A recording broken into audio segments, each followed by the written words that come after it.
Just wanted to go over this one more time. I had called these out for you guys on Tuesday.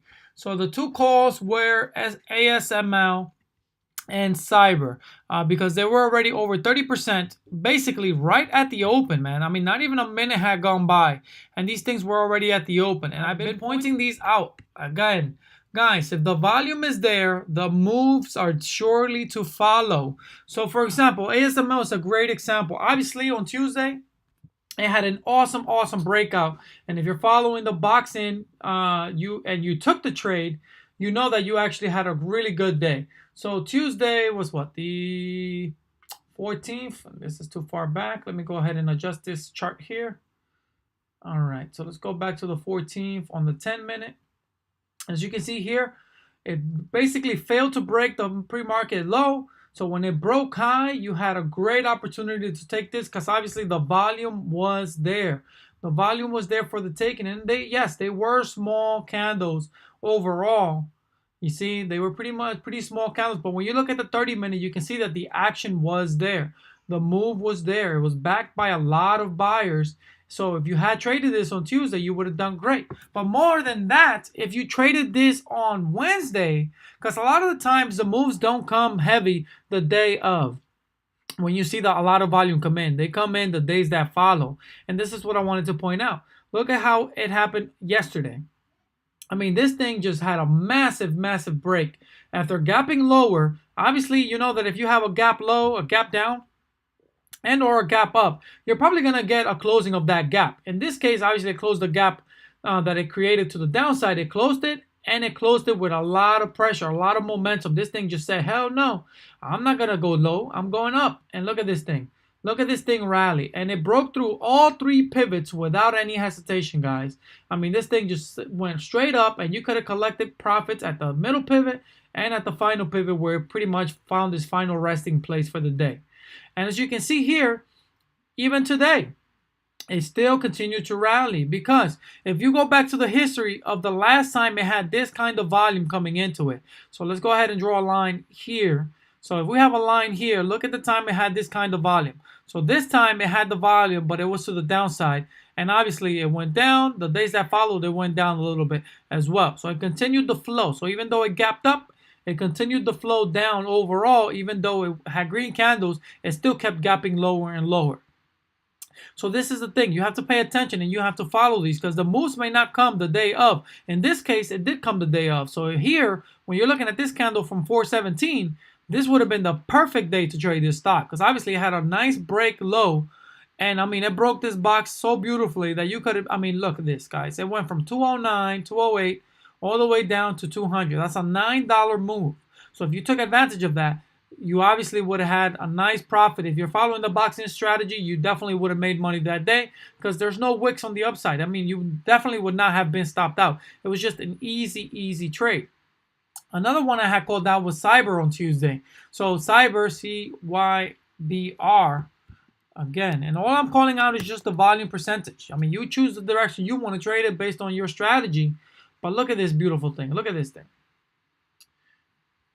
Obviously, it broke low and then it reversed higher with some pressure and momentum. So if you waited to a little bit closer to the close of this candle, you give yourself a little bit of time as you're supposed to. So you let prices settle. Look at how this thing just kind of had a nice rally all the way until 1040. And you guys know what that time means to me. 1030, 1040 are reversal times. And obviously that's what it decided to do. And then it just found its final resting place at that middle pivot, the purple pivot, and then it just stayed there. So regardless of the fact, you still would have had a nice ride on this stock yesterday, all the way up to 1030, 1040 time frame, and then just kind of rode it out after that. And then today, again, beautiful breakout. Obviously, look at this thing. I mean, this thing did not even take a peek to the downside. It just said, "Hey, man, I'm going higher." So if you would have took this one today, so again, it had 175% trading volume for the day today. So yesterday, And Tuesday, I told you guys it was at 30% before it even broke 5 minutes. So that means, what does that tell you? The volume is there, guys. The volume is there. So there are a lot of buyers. So whenever, whichever way it breaks out, it's probably going to go that way. And even if you take it in the wrong direction at first, don't be afraid to go in the opposite direction because the volume is there. That's all it is. So let's say you would have accidentally went in short on this one because you didn't give it enough time and you went in. If you were layering in, your stop would have been fine. You wouldn't have lost much at all, and then you could have went long, and then you would have profited from this nice little rally to the upside because your stop would have been pretty short compared to the profit you would have gained. And that's what I'm saying to you guys there. Okay, so just keep an eye on your volume. There's a reason why I told you guys to have the volume set up here. When you see the volume break above 10, 15, 20%, in this case it was 30%, right away, before even 5 minutes broke, you guys can see that the volume is there, that these things, when they move, they're going to break. And one thing I want to point out is if the volume or the move doesn't happen the day of, just follow these for the days that follow because the move may come. It just may not come the day that you're watching it. And that's all it is. So if you decide to not take the trade because you didn't like it, fine. For example, one I called out yesterday was A. So let's go ahead and pull up Allegiant. I believe this is Allegiant Technologies. Look at this. So I called this one out yesterday because it had a lot of volume coming into it. So as you can see here, look at this massive volume spike. Okay. And yesterday was a pretty choppy day for it. Obviously, it tried to go up, then it went down. So it was a rough day if you decided to trade this because it was hard to determine which direction it was going to go. But this is one of the things I wanted to point out. Okay, so the volume is in, so people are accumulating it. So which way does this thing want to go?